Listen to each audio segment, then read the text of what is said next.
नमस्कार। मेरे निवेश की पाठशाला में आप सभी मित्रों का एक बार पुनः स्वागत है। आज मैं बताऊंगा कि लालची नहीं व्यवसायी बनिए। ज़्यादातर शेयर मार्केट में लोग लालची बन करके आते हैं, कोई व्यवसायी नहीं बनना चाहता है। कैसे बने? क्योंकि व्यवसाय करने का तरीका यहाँ सिखाया भी नहीं जाता है, ना उस तरीके की स्कूलिंग में बताया जाता है। थोड़ा बहुत ई कॉमर्स में बहुत थोड़ा नॉर्मल चीज़ें बताई जाती हैं ना। हमारे घर में उस तरीके के माहौल है कि हम अपने बच्चे को व्यवसायिक बनाएं। हर कोई सोचता है कि अच्छे से एक नौकरी मिल जाए और हमारे घर के खर्चे चलते रहें, कुछ ज़िंदगी व्यतीत हो जाएगी। लेकिन बिजनेस, यदि आप बिजनेस करते हैं तो उसमें अनलिमिटेड ग्रोथ के आसार होते हैं। शेयर मार्केट को लोग लालच की तरह देखते हैं, आते हैं, सोचते हैं सुबह पैसा डाला और शाम को हम बहुत तेजी से पैसा बना देंगे। कोई 2% बताता है डेली मिल जाता है, कोई 4% बताता है। लेजर कोई खोल के नहीं दिखाता है, बस केवल बताता है हमने इतना कमाया। कमाने वाला बताता है, गंवाता है वो नहीं बताता है। बहुत सारे लोग आपको मिलेंगे। अभी ये चीज आप लोगों को सोचना चाहिए कि जो बड़े बड़े कारपोरेट हैं, हमारे यहाँ जो सरकारें हैं, म्यूचुअल फंड हैं, ये क्या करती हैं। उस तरीके की चीज़ें हमें भी करनी चाहिए। हमारे यहाँ लोग शेयर मार्केट में आते हैं, कहते हैं चलिए ट्रेडिंग करते हैं। ट्रेडिंग क्या है? अब पहले मार्केट में आप ट्रेडिंग कर लीजिए। कैसे? आप किसी बाइक के शोरूम में चले जाइए और वहाँ से कोई बाइक खरीद लीजिए। इसके बाद में उस बाइक को बेच दीजिए, फिर खरीदिए, फिर बेचिए। ये ट्रेडिंग है। आप कोई सौदा लेते हैं और उसको बाई सेल करते हैं, इसको हम ट्रेडिंग बोलते हैं। क्या उस तरीके से आपके अंदर हुनर है? आप बाई सेल करोगे तो आपको इनकम होगा। लाखों करोड़ों में कोई एक आध ट्रेडर होता है। यहां दिखता तो है शेयर मार्केट में इतना कमाया उतना, क्योंकि ये एक समुद्र है। शेयर बाजार एक समुद्र है और इस समुद्र से जो पानी जो दिखता है, जब हम जाते हैं उस समुद्र तक तो प्यास तो लगी है पीने के लिए, लेकिन हर कोई नहीं पी पाता है क्योंकि खारा है। उस खारेपन को मिटाइए। खारेपन को मिटाने के लिए आपको फिल्टर करने की व्यवस्था आपके अंदर होनी चाहिए। यदि आप आरओ लेकर के आते हो तो पानी पी पाओगे। रिवर्स ऑस्मोसिस इसको हम बोलते हैं, लेकिन उसके भी कुछ नियम हैं। रिवर्स ऑस्मोसिस में मेम्ब्रेन लगा होता है। जो पानी आप खारे पानी को उस मेम्ब्रेन से गुजारते हो तो कई परत से वो पानी निकलता है, तो धीरे धीरे पानी वो निकलता है, फिर वो फिल्टर हो जाता है। स्पीड से निकालोगे तो मेम्ब्रेन फट जाएगी। तो जब कोई ट्रेडर होता है वो स्पीड से निकालने आता है और उसका मेम्ब्रेन फट जाता है, फिर बाजार से हमेशा के लिए गायब हो जाता है। तो अपनी मेम्ब्रेन को फटाइए नहीं, आप धीरे धीरे सीखिए। आप रिवर्स ऑस्मोसिस बनिए। आपके अंदर वहां मेम्ब्रेन है तो आपके अंदर ब्रेन है। आप सीखिए। शुरुआत में सीखने की कला अपने अंदर विकसित करिए। बाजार में आहिस्ता आहिस्ता अंदर आइए और धीरे धीरे शुरुआत में जब सीखते समय हम बहुत पूंजी लगाने की जरूरत नहीं है। 100 रुपये, 500 रुपये, 200 रुपये, क्योंकि ये बाजार कहता है कि यहां हर एक ज्ञान की कीमत देनी पड़ती है। बाजार ही नहीं, कहीं भी हर एक ज्ञान की कीमत आपको देनी पड़ेगी। अगर आप किसानी करते हो और आपको किसानी खेती नहीं पता है और शुरुआत में खेती करोगे तो नुकसान होगा। तो ये उस ज्ञान की वैल्यू होती है। सीख करके आओगे, फिर प्रैक्टिकल करोगे। तो किताबों से आप थोड़ा बहुत तो सीख सकते हो, लेकिन जब स्कूल में जाते हो तो आपको प्रैक्टिकल ज्ञान दिलाया जाता है। आप घर में बच्चे को हाथ से पकड़कर लिखना, पढ़ाना, ये चीज सिखाया जाता है तो बच्चा आसानी से सीखता है। ऐसे ही तैराकी किताबों से नहीं पढ़ी जा सकती है, उसके लिए पूल में जाना पड़ेगा। कम पानी में पहले शुरुआत करिए। जब आप उतरोगे उस पानी में तो हाथ पांव चलेंगे। हो सकता है पहले नाक में पानी घुस जाए, कान में घुस जाए, मुंह में घुस जाए, आंख भी निकल आवे, तब आपके हाथ चलने लगेंगे। अगर आप खाना बना रहे हो और तवा पे कहीं पहली बार उंगली लगा होगा तो जलेगा, तो आपको आभास हो जाएगा कि जलन क्या चीज है। तो धीरे धीरे धीरे धीरे इस तरीके की चीजें सीखेंगे। आप कोई भी बिजनेस अपने यहां भी फिजिकल में पर कोई बिजनेस करते हो तो उससे भी जब करोगे तो उसमें बहुत सारे मुनाफा होगा, घाटा होगा, बहुत सारी चीजें आप सीखोगे। तो वो चीज जब करते हो तो उसका अनुभव आपको होता चलता है, और जब उसका एक्सपीरियंस आपको मिल जाता है तो आप सीखते चलते हो। शेयर बाजार इस दुनिया का सबसे बड़ा न्यायालय है। यहां पर यदि यदि आपने कोई गलती की तो आपको सजा मिलेगा, आपको भुगतना पड़ेगा। और यदि आपने कोई अच्छा सौदा लगाया तो उसका रिवार्ड भी मिलेगा। यहां पर आपके साथ बेईमानी नहीं होगी, सजा भी मिलेगा।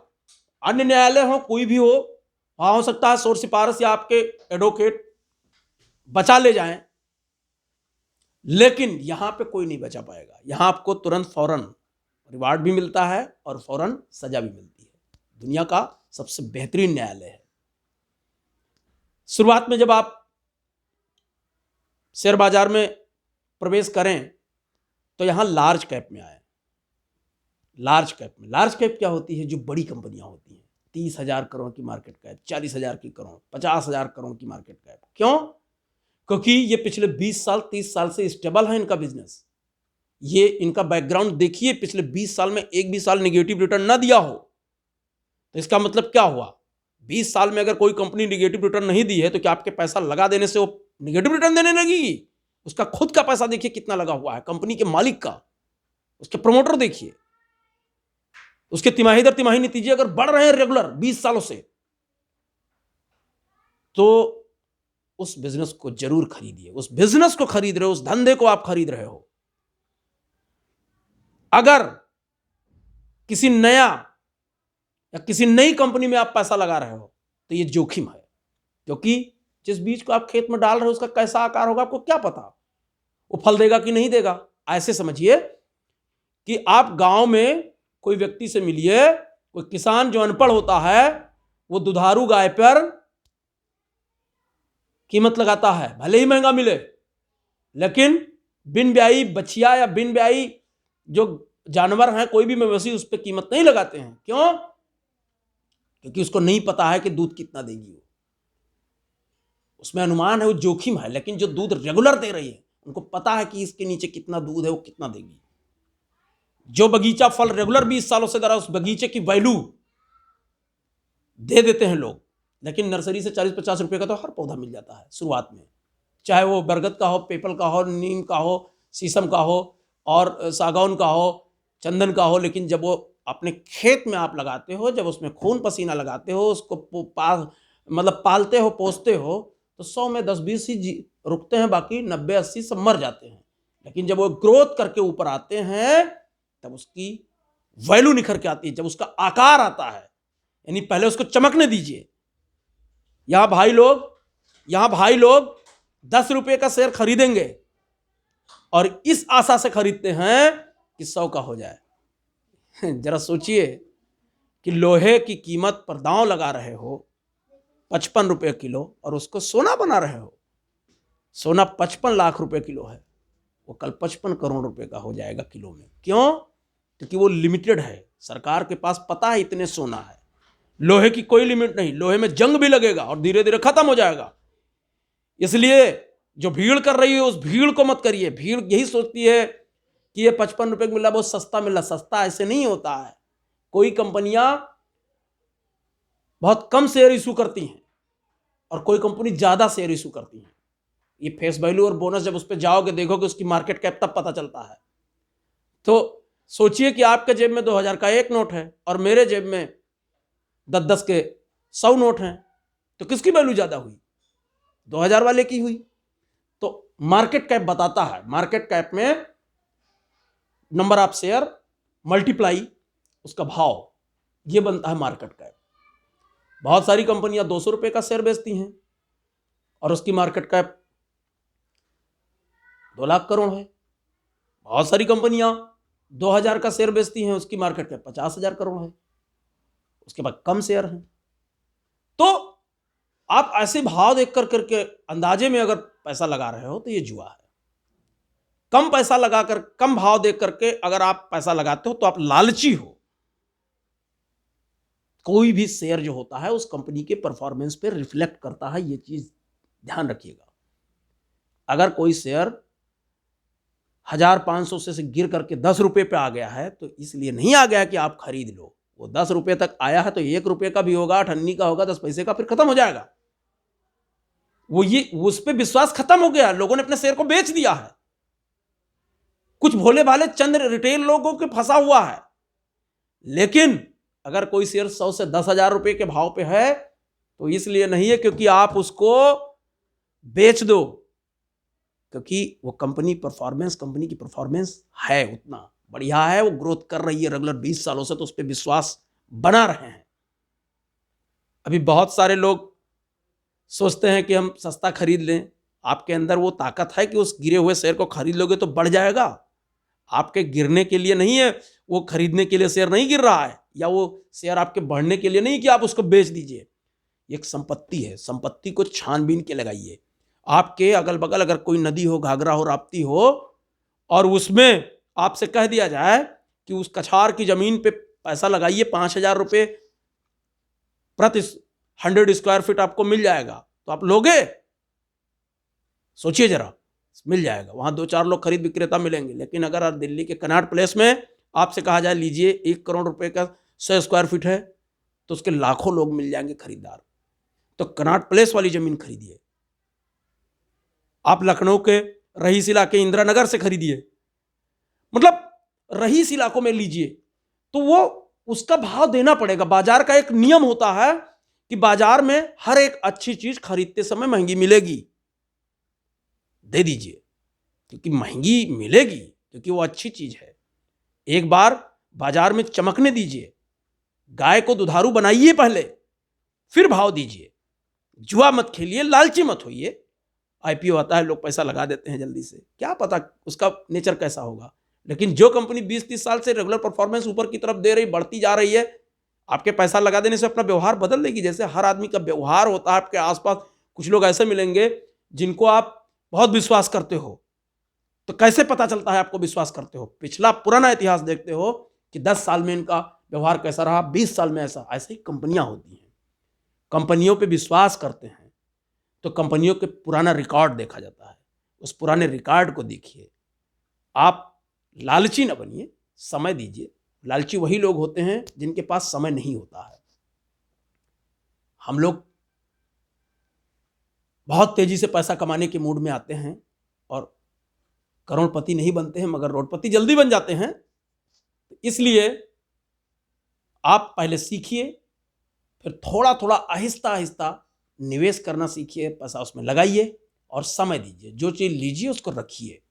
और ध्यान रहे, बिजनेस का एक रूल है कि सारे अंडे एक टोकरी में ना रखें, मल्टीपल बिजनेस करें। आपके पास 25-30 बिजनेस होने चाहिए। म्यूचुअल फंड का फंड मैनेजर कम से कम आपके पैसे को 25-30 कंपनियों में डालता है। कंपनी के अंदर क्या खराबी चल रही है, कहीं एक बैग कोई न्यूज आ जाए कि यस बैंक या पंजाब नेशनल बैंक या इस तरीके की चीजें अंदर गड़बड़ी चल रही है और वो गिर जाए तो आप दिवालिया हो गए। लेकिन बिजनेस करने तो हर कोई आया है। तो देश की अगर 50 टॉप की कंपनी में पैसा आप लगाते हो या 25 टॉप की कंपनी में आप पैसा लगाते हो तो सब तो बिजनेस करने आए हैं। लेकिन 2-4 डूब भी जाएंगे तो कोई फर्क नहीं पड़ेगा।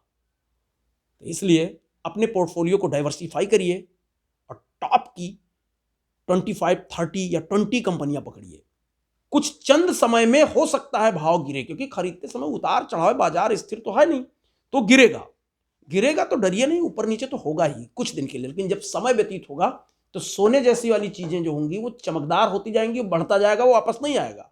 अब 10 साल पुराना वाला भाव सोने का भाव नहीं आएगा, लेकिन लोहे का भाव आ सकता है। 10 साल पुराना वाला 55 रुपये किलो लोहा है और वो जंग लग के धीरे धीरे खत्म हो जाएगा।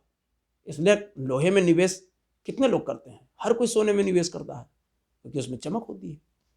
आप अपने शेयर को जो खरीद रहे हो, चमकदार शेयर लीजिए। मैं फिर कहता हूं, आप किसी भी जो मूवी बनाने वाला जो डायरेक्टर होता है वो सबसे महंगे हीरो को खरीदता है क्योंकि उसको पता है ये हिट हो जाएगी। वो सलमान खान पे दांव लगा देता है, सुनील शेट्टी पे दांव लगाएगा, या जो भी नए हैं, मतलब अमिताभ बच्चन पे भी दांव लगाएंगे, मतलब जो भी हैं वो लगाते हैं, वो चमक गए एक बार। लेकिन कोई भोजपुरिया हीरो पे क्यों नहीं लगाता है?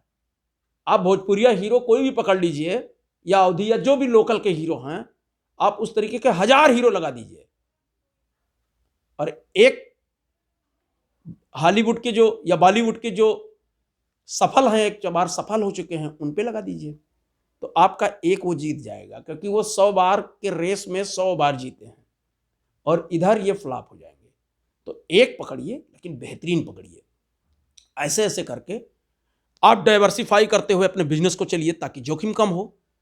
कम से कम 7 से 8 सेक्टर पकड़िए, और उस सेक्टर की टॉप 1 और टॉप 2 कंपनी जरूर पकड़िए।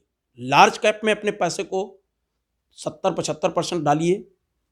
इसके बाद मिड कैप में भी 20 और 25% डालिए। थोड़ा रिस्क होगा, लेकिन ग्रोथ भी होगा। 5% तक आप 5 से 10% आप स्मॉल कैप में डाल सकते हो, इससे ज्यादा नहीं। अगर आप जोखिम नहीं लेना चाहते हो, फिर भी व्यापार करना चाहते हो, तो ईटीएफ लीजिए, इंडेक्स का ईटीएफ, सेंसेक्स ईटीएफ लीजिए या निफ्टी ईटीएफ लीजिए। ये क्या है? ये दोनों मंडियां हैं जहां पे शेयर खरीद फरोख्त होती है शेयर की। इसमें जैसे निफ्टी इंडेक्स है, निफ्टी इंडेक्स में 50 कंपनियां हैं, तो 50 कंपनी वो कोई कंपनी नहीं है। उसमें अगर कोई कंपनी परफॉर्मेंस नहीं करती है तो उसको निकाल करके अंदर कर देंगे किसी को। मान लिया इंडिया बुल्स परफॉर्मेंस नहीं करी, उसको निकाल दिया, तो डिलाइट को अंदर कर दिया, यस बैंक को निकाल दिया, स्टेट बैंक को ले आए। तो ऐसे ऐसे जब मतलब उनको निकालते रहेंगे, वहां पर फंड मैनेजर लोग बैठे हुए हैं जो उनके एक्चुअल मतलब विशेषज्ञ लोग हैं, वो अगर इस पैरामीटर्स पे नहीं बैठती हैं जो कंपनियां, उनको बाहर करके किसी अंदर को लेगा। तो जरा सोचिए कि आपके घर में 50 अच्छे लोग रह रहे हैं, और अगर उसमें 2-4 खराब हो रहे हैं, तो उनको निकाल करके किसी तीसरे 3-4 लोगों को अंदर कर दिया जाता है। सभी लोग अच्छे रहेंगे, और अगर सभी लोग अच्छे रहेंगे तो परफॉर्मेंस अच्छा रहेगा। तो इसीलिए इंडेक्स ईटीएफ सबसे सेफ होता है। वो भी आपके बिजनेस में थोड़ा ग्रोथ स्लो होगा, लेकिन 14 से 15% का सीएसईआर रिटर्न अभी तक के पिछले 40 साल के रिटर्न के हिसाब से मिला है। तो ये भी एक अच्छा तरीका है। तो आप लोग इंडेक्स ईटीएफ के माध्यम से भी अपने पैसे को निवेश कर सकते हैं। थोड़ा सा रिस्क लेंगे तो कंपनियों में आइए, और रिस्क लेंगे तो मिड कैप, और जब आप धीरे धीरे सीखते चलेंगे तो स्मॉल कैप की तरफ भी बढ़ सकते हैं। लेकिन उसके लिए आपको सीखना पड़ेगा।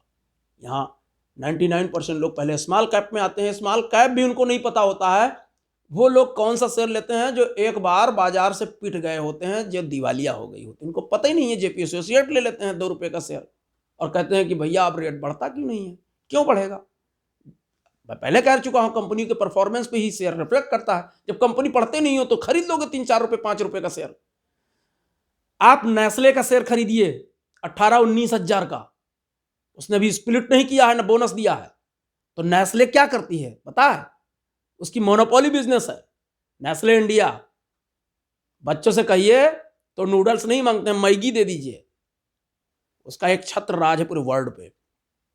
नेस्टोजन जो बच्चों का दूध का पाउडर है, उसका वो मेडिकल स्टोरों पे साठ रहता है। अब कौन लेगा 18,000 का? कहेगा बड़ा महंगा है। आप देखते कैसे हो? नजरिया क्या है? ऐसे नहीं होता है महंगा सस्ता, उसकी मार्केट कैप देखी जाती है। तो जो अच्छी चीज होगी वो तो महंगा मिलेगा ही, लेकिन खरीदिए हमेशा अच्छी ही चीज। महंगा मिले, खरीदते समय दे दीजिए भाव। आपके अगल बगल कोई जमीन खरीदते हो तो महंगी चीज लेते हो, लगता है महंगा, लेकिन लेते अच्छी ही हो। दलदली जमीन नहीं लेते हो। लेकिन निखार किस में आता है? उसी महंगी हुई चीज में। तो महंगी चीज ही लीजिए। बाजार गिरते समय अगर आपको महंगा लग रहा है कोई स्टॉक, और बढ़ते समय भी महंगा लग रहा है आपका स्टॉक, तो समझ लीजिए यह कंपनी लेने लायक है। और उस कंपनी के बैलेंस शीट को जरूर पढ़ें, चार्ट को जरूर पढ़ें, उसके शेयर पैटर्न को जरूर पढ़ें, कौन कौन से लोग ले रखे हैं। शायद कारपोरेट और म्यूचुअल फंड अपनी हिस्सेदारी नहीं छोड़ रहे गिरने के बाद, इसीलिए वो महंगा लग रहा है। तो आप भी हिस्सेदारी करें। हो सकता है महंगा लगे, ना ले, 1 ले 2 ले, जो भी हो, और धीरे धीरे आहिस्ता आहिस्ता सीखते चलेंगे। हमारे निवेश की पाठशाला में आज बस इतना ही। यदि हमसे डायरेक्ट जुड़ना चाहते हैं, हमारे व्हाट्सएप से, हमारे फेसबुक से, या हमारे फ़ोन से, आपको यदि कोई चीज़ें पर्सनली सीखना है, तो हमारे मोबाइल नंबर को नोट करिए और सीखिए। हमारा मोबाइल नंबर है 9838451842। एक बार फिर से नोट करिए, 98 38 45 18 42।